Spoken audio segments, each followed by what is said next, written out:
What's good with you, man? 8 whole days since I posted? What am I doing? Hopefully through this video we can talk about what I've been doing. Yo, your boy's busting tail. One of the main reasons I haven't been posting as much as I want to is I've been talking to my elders. One of the things I've been doing ever since I started doing this for real, just reflecting on all of it, like just my entire life. I've been going back to certain people to let them know, like all of the things that I thought were like small details, like righting my wrongs, like the other day I was talking to my sister and we just had a really, really deep emotional heart to heart, and we just cried. It was beautiful, and she told me she was honored to be my sister. That means a lot, being the youngest of three. So picking up what I can from my older generations above me, giving them what I can, from my own experience. And it's been a whole lot of good, deep talks, and, talks I thought I would never have. A lot's been going on. A lot has happened. I'm finally back in the gym.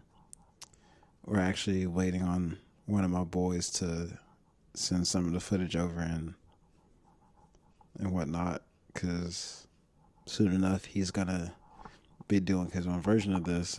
And I want to say this as well. I will still be doing this no matter what I post about fitness and whatever. If I feel this in my soul, I'm gonna make one of these.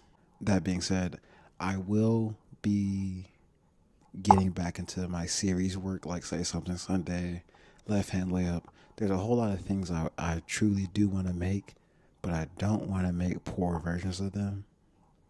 So I'd rather just do, spitball stuff like this. And I feel like these are still good videos. So a lot of this video is just going to be making up for lost time. Although it's been 8 days since I've posted, it's been 8 days of me wanting to post. And something greater than my control continues to happen. And, I'm not one to force anything, because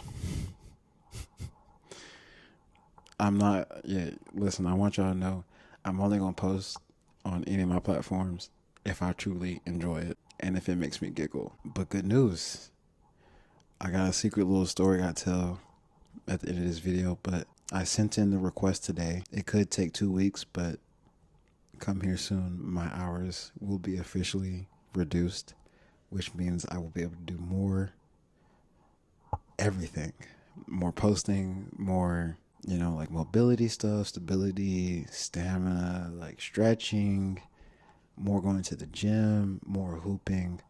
The hoop shorts are coming back, reducing my hours.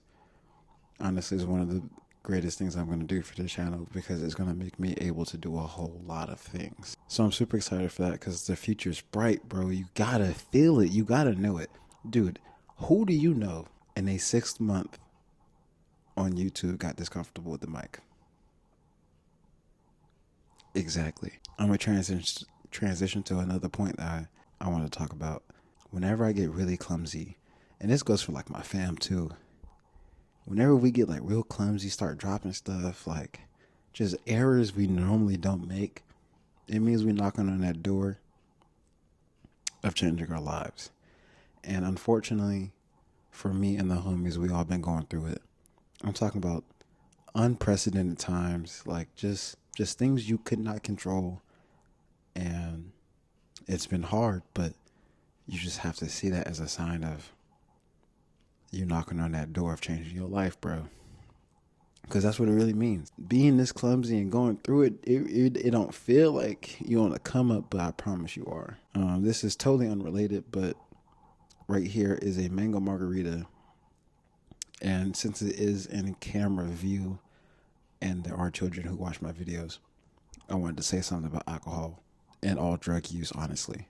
Whatever age you are, little man or little woman, I can't see faces of everyone. Some people just got letters as their profile picture. Listen, I had my first sip of alcohol when I was 20 years and 4 months old. I promise you, if you wait, you will have a greater experience with drugs and alcohol. Listen, yes, I make my own margaritas and I drink them. I drink as many as I want. But because I waited so long to truly understand what alcohol was, and I learned how to navigate life through the hard times without something to lean on, I now am in full control of that, and that is not in full control of me. Just wait. I know listen, little homie, little whatever you are, there's going to be so much pressure and so much festering in whatever you got going on in your school to put pressure onto you to think that you are behind because you're not doing all of these insane ideas that children shouldn't even be worried about. Just wait. Do it responsibly. Because listen, people will be at work or like in events with me and they'll be like, yeah, everyone's blacked out at least 5 times. And it's like, I don't, I, I, I didn't experience that. There's just a lot of experiences that you will avoid if you just wait. Another random thing, but we got to talk about it all because we got to catch up on lost time. 8 days without posting. 8 days. Yo, my headspace has been insane. I got all these videos and I'm just sitting on them, sleeping on them, bro. So we just gonna spitball. Yo, so one of the things that makes me a man, aside from what I do and what I talk about, is the fact that I buy my old lady her clothes, but she does the same thing for me. I try to, really make sure it's something that she genuinely enjoys and like has told me previously, like her style, like it fits her and all of these other things. The women clothing experience is awful. I bought her a sundress because that's something I've always wanted to buy her, and she always wanted one. And I thought I was gonna smash a brick against my forehead, just finding one that made sense for her. Cause, dude, I kid you not, her and I have side by side. We are pretty much the exact same size. Men's clothes tells me, yeah, you're a pretty average dude. But her clothes tell her she's a pig. And it's insane because we both fit through the same crevices. Like we take up the same amount of space. And like I know that's what it's supposed to be in their minds and stuff, but like it is such an awful experience shopping for women clothing because not only do they call the average weight for a woman triple XL, by the time you find a website that has the triple XL in the style, in the color you want, it's out of stock. It took me 2 years to get that girl a sundress, bro. And then y'all wonder why women be crazy. Like, before I keep rambling, let's talk about what we actually supposed to be talking about today. Intelligence cannot be quantified, right? So I know that there's IQ, like IQ tests and everything. It doesn't matter. It doesn't. You can't quantify a feeling, right? So if I were to quantify love, what would it mean? Absolutely nothing. It's a feeling. Intelligence is not quantifiable, it is felt. And you would think that white people who created IQ would be on the higher end of IQ. If white supremacy is going to create the idea of a quantifiable intelligence, you can't even do it in your favor. But genuinely, like, and I don't mean this in a harmful way, but stupidity is whiteness. Like, everything we experience that is bad is whiteness. White supremacists and the idea of the colonizer don't care about them. I know they look like you, but they hate you and steal off of your backs just as much as they do anyone else. Stupidity is white privilege. If I was as dumb as a white person, I would be dead already. They would have been killed me. They would have went out mudding with me, and I would have never came back. After the Epstein files, there was supposed to be an immediate response from the American people. Yes, but it can't be from us. They gonna Swiss cheese us off the rip. Let me walk up to the White House unarmed. I'm gone. But the great thing about white people being so stupid is that your oppressors are just as dumb because they are white. We all know that the real reason why nothing's happened since the Epstein files came out is because they expect the black community to go out and do something and rage and riots and do the physical harm that our oppressors deserve for what they do to literally everyone in the world. But you know how they're going to treat us, just like a human shield. White people are not going to follow behind us. They're not going to, they're just going to watch us dissipate. And so the only way for this to actually come full circle is if white people riot and do all the things that we have been doing ourselves for the last 408 years. Dude, your oppressors are just as dumb as you are. If 1 million white people ran up to the White House right now with AK-47s, those dumbasses in office would be like, they're finna go give us a gun show. They are just as dumb as you are. It's not up to us for fixing this. Like, y'all got it. We finna go over there, have a good time, have a jolly good time, honestly. Keep the black dollar in the black community, and watch from a distance, because we've tried. In the game of oppression and the game of the spirit of the colonizer, white supremacists and the oppression it brings grants every community a derogatory term. And if your community doesn't have one, that is your white privilege. So let's talk about the B word.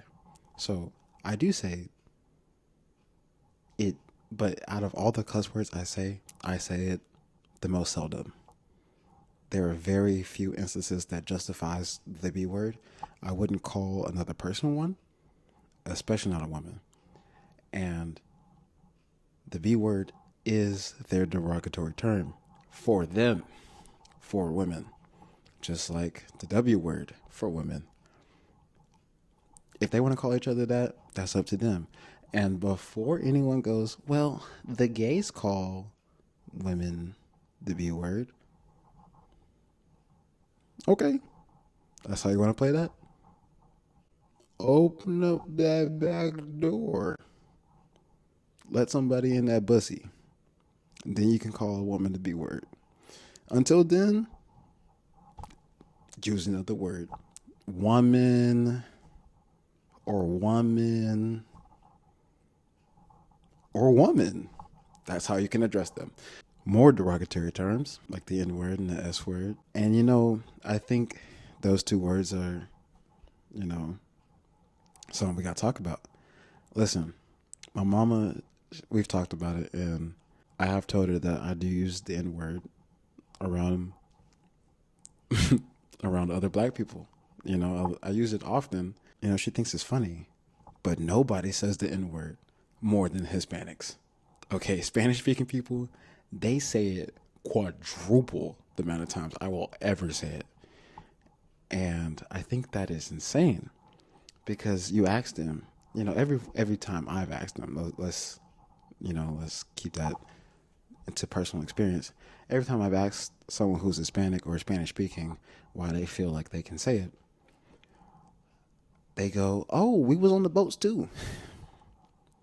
That goes back to the colonizers being dumbasses. Okay. You wasn't on that boat because you were black. You was on that boat because they were stupid and thought you were black. And let me double down on this. I have no desire. It's not in my vocabulary, or will I ever say the S word. See how you see how basic that respect was? Crazy idea. It's so crazy that everybody want to be black and white at the same time. Everybody want to say the N word. Everybody want to, do the dances we do. Everybody want to be in our culture. But when it's time to stand up to the system the same way black people do,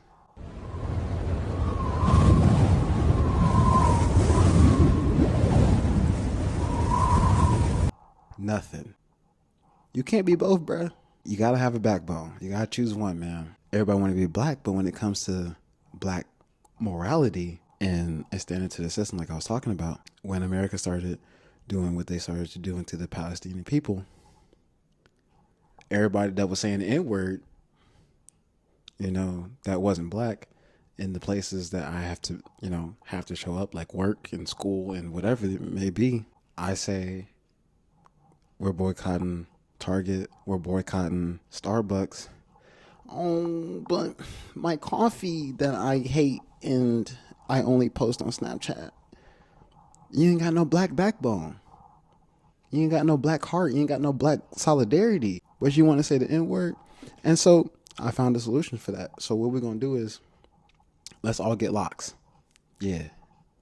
Everybody that says the N word, let's all lock up. I've done it before. I had locks for 2 years. Because everybody want to be black and white, so let's get some locks.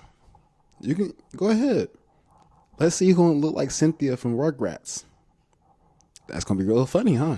Hey, if someone who's white heard that and they actually locked up, more power to you. Because you're going to be looking like someone swapped Nair in your shampoo or something. I just had to get my little something out, I've been sitting on all these thoughts for 8 days, bro. 8 whole days. 24 hours times 8. I'm not doing the math right now. It's 2 a.m. Now that I got my my chest feels a whole lot lighter now. I appreciate you for that. Yo, let's talk about something real quick before I finish up this video. My last 3 videos all got around 40, anywhere from 48 to 60 views. And that means a whole lot more than my first 2 videos getting the couple hundred that it did. Because now the views getting consistent, and that's where it gets crazy. Hey, and I really do appreciate everybody that watches my entire videos, like through and through, that likes, comments, shares, subscribes. I appreciate everybody. This has been very fun. This is super exciting. This is super out of my field. This is something I never thought I'd be able to do. This is 25 years in the making, and I literally can't do this if no one else watches me. So I appreciate you guys, really. We're going to simmer down for the rest of this video. Let's talk about behind the scenes life of Curly. I have been talking about getting a PC. I didn't bore y'all with that. I'm going to spare you this time. Go look through back to the videos to understand what the rest of that sentence sounded like. So I figured if I am going to ask the community to potentially donate towards the idea of me having a PC, I figured might as well get in that field. So for the community, what I've been doing is I've been making subs, and they're delicious. I changed my entire grocery setup, and I've been giving subs to my local community in exchange for small donations towards the PC. But dude, no, it's been super fun. Like, I've been handcrafting everything I can. Like, I make my own jalapeno ranch. I make my own ranch. I have some hot honey chipotle sauce. The other day, someone asked for a garlic parmesan. So, that's really why I have been quiet, because, it takes time and effort to really put those things together. And one of my boys, he said that I should bring it to the channel. If I am going to bring it to the channel, I want you guys to understand, because the sauces are handmade, and they're not store-bought with the heavy preservatives and everything else that keeps it shelf stable for super long. Every Monday, what I've been doing is if I don't use the sauce by the next Monday, and if none of the people around me have subs that have the sauces on them, whatever is left by the next Monday goes in the trash. Gets tossed, because I refuse to let anyone say I got them sick. Okay, I am food safe certified. When I make subs for others, I have gloves on. I every time I touch my phone, I change my gloves. Like it's real deal. Like I'm adhering to people's allergies. Like there's no room to play. This is real deal business. If I am gonna put it on here, I do have to say this though. Look, bruh, this in America is not a good mixture. If you are interested, and I do not know you, and you hit me up on my Instagram, and if at any point I feel like it's shady, I feel like it's something that's like not guaranteed, there's any ill intentions in the air, I'm not serving. Okay. This in America, it gives you some real trust issues. So, listen, I'd rather have less donations if it means I can trust the donations. And, I just have to take care of my life first. Very sad to say, very real. But if you don't give me those vibes, and if you are someone that I do know or like went to school with, and you would love to try one, I would love to make one for you. I'm a very big guy on food, and I don't play about servings, bro. I make sure it's enough food. Some of the subs I can't even finish. I ain't gonna lie. I be stacking them.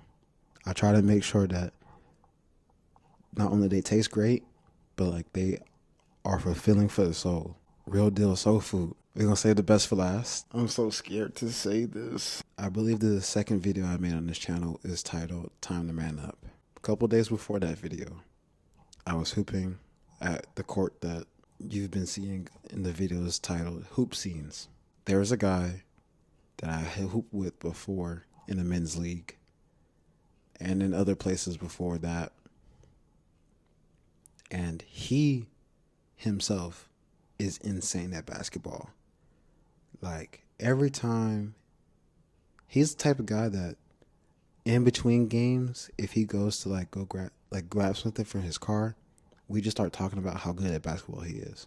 And right now, he's in London. I don't know what he's doing for real right now, but it looks like he's having fun in London. Like he's just trying going abroad with his basketball journey. But around that time in that video, he pulled me to the side and he said it was time to lace him up. And I was like, what you mean? He told me if my heart was still in ball, that I should give it one more honest try just to see what happens.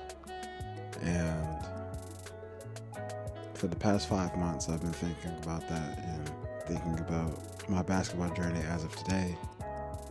And if I was willing to put myself through that mentally, physically, emotionally. There's been a couple younger subscribers that have dropped comments on a couple of videos, and I want to thank the parents that allowed those kids to watch my stuff, because they have inspired the inspirer, because I think I do. I think I have it in me to take basketball serious one last time. What's the worst that can happen? I get in the best shape of my life. I teach the youth what it means to be an elite basketball player. I show them the difference between good and great. And I thought about it for so long. And my basketball journey up until this point, I had a trainer for 5 weeks. But besides that, the past 18 years of basketball has been me teaching myself. I really believe that this time something will come to fruition, because it's not just me this time. I'm not hooping for just me no more. There's 138 people that believe in me. Let's have one last dance. Because bro, if I was able to get workouts here and there as a starving 18-year-old, now that I've found my true diet and I'm in the shape I want to be, who's there to stop me? So come here soon once the hours are reduced. We really finna get in that field. We got some work to do. As always, move today, feel better tomorrow.